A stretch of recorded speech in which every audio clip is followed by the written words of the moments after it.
On board, let's slow roast a leg of lamb roast on top of my wood stove. And to start, we're going to pop my Dutch oven onto the fireplace to get nice and hot, and then we're going to season the roast and sear it once the Dutch oven is ready to go.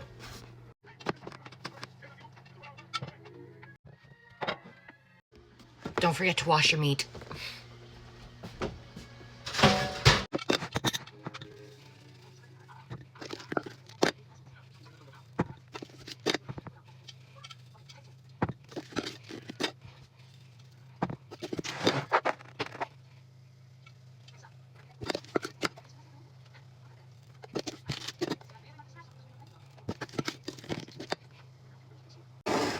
Now we're gonna sear every side of this bad boy in the cast iron Dutch oven as soon as it is hot enough, which to test that, you just put a little bit of water on your fingers and go, and if it sizzles away, you know it's hot enough. And I'm going to use butter to sear it because I like the taste better. So let's go do that.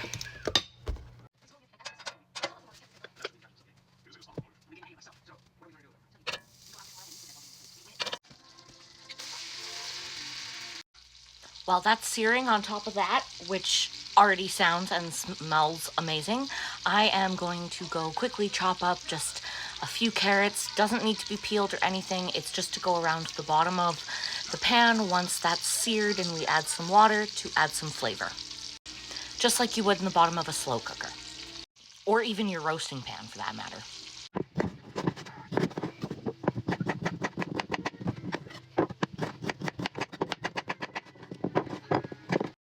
If I had celery, I would add that as well, and normally you would also add onions. I'm not going to because onion and garlic give me massive heartburn at this stage of my pregnancy. And we're going to add 2 cups of water to the bottom of the Dutch oven once the roast is nice and seared on all sides, so that we can have a bit of a gravy later on, and it'll also help make the roast more tender. Let's flip this bad boy. Be careful not to burn yourself on the sides of the pot. I'm gonna put the lid on while I wait for the sides to sear, just because it'll help it sear faster.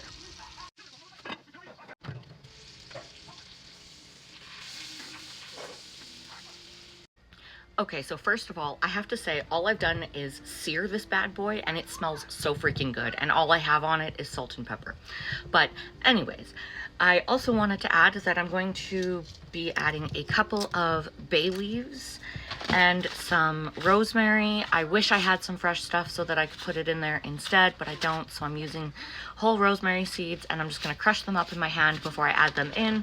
And that's just to add flavor, because otherwise it'll just taste like salt and pepper.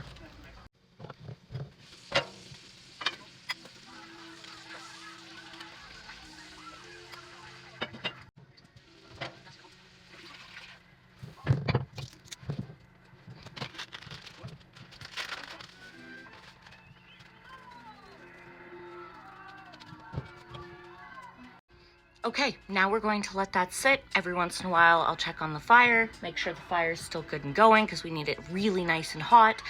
And I'll show you what it looks like in a couple of hours.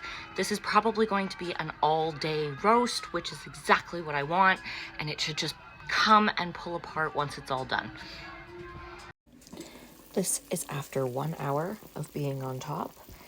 So what I'm going to do is I'm going to cover it again, and then move it to this hot plate and put it back to the center. That way it doesn't boil as hard.